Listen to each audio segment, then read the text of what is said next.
इमरान प्रतापगढ़ी महाराष्ट्र से राज्यसभा के लिए इलेक्शन लड़ रहे थे, उनका मुकाबला बीजेपी भारतीय जनता पार्टी से था, उनका मुकाबला भारतीय जनता पार्टी से था।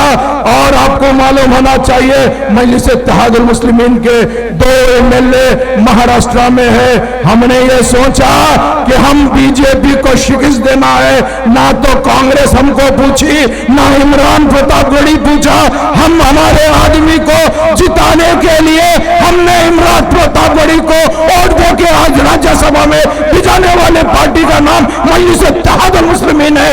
तो मैं ये पूछना चाहता हूँ, ऐ इमरान खेड़ा वाले, क्या तुम्हारे दिल में ईमानी जज्बा नहीं है? क्या तुम आके आज तुम ऐलान कर दो क्या मैं मजलिस के हक में दस्तबरदार हो जाऊंगा? मगर ऐसा नहीं करेंगे, क्योंकि तुमको तुम्हारे आकाओं को खुश करना है, इसीलिए तुम ऐसा नहीं करेंगे। और तुमने सोचा कि मैं सरकारी मुसलमान हूं, मुझे कांग्रेसी मुसलमान बन के रहना पसंद है, मगर ईमान वाला मुसलमान बन के रहना पसंद नहीं है। क्योंकि आप जानते हैं मजलिस इत्तेहादुल मुस्लिमीन में आते हैं तो बहसियत मुसलमान, चूंकि जो है जो दलित है या बिछड़ा हुआ तबका है उन्हें अपने अपने मजहब पे चल सकता है, मगर जो मुसलमान है अल्हम्दुलिल्लाह 5 वक्त नमाज अदा करता है। और मेरे सदर न सिर्फ सर पे टोपी और दाढ़ी रखते हैं, हमेशा आपके दरमियान में रह के आपकी एक मजबूत क़ियादत करने वाले का नाम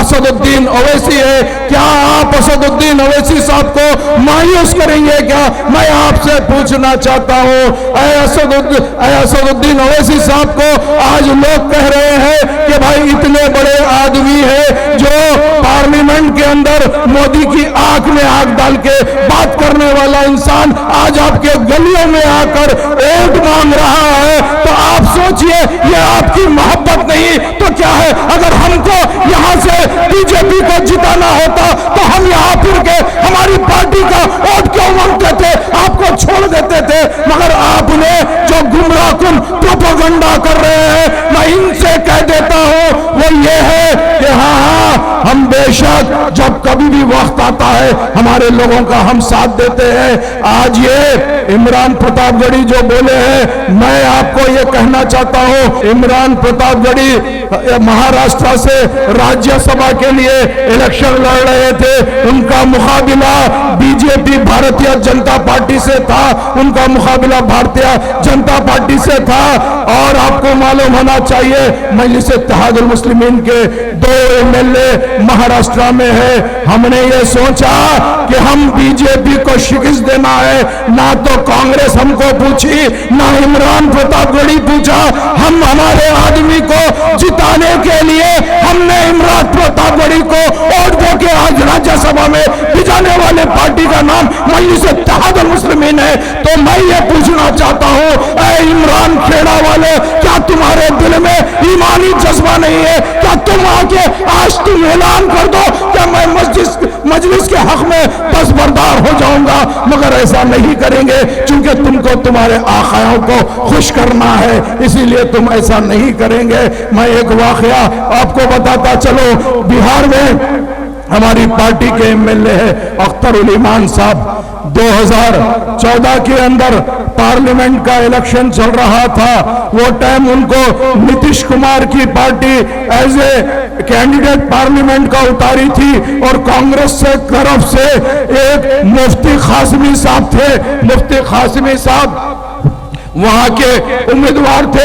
अख्तरुल ईमान साहब जैसे ही कैंपेनिंग कर रहे थे, उनको ये पता चला आखिरी टाइम पे नीतीश कुमार डील करके बीजेपी को जिताना चाहता था, तो अख्तरुल ईमान साहब ने ये कहा कि आके 2 दिन पहले प्रेस में दे दिया कि मैं अपने हाथ से अपने भाई को हराना नहीं चाहता, मैं दस्तबरदार होता हूं। और मुफ्ती साहब को जिताकर ये बता दिया कि अख्तरुल ईमान ईमानी जज्बा रखता है, कोई और नहीं रखता है। ये ताकत किसकी है? जिसको ईमान होता है उसकी ताकत ताकत है। उसके बाद में जैसे ही अख्तरुल ईमान को हुआ, नीतीश कुमार ने सोचा तो अख्तरुल ईमान जब एमएलए थे वो एमएलएशिप से रिजाइन दे दिए।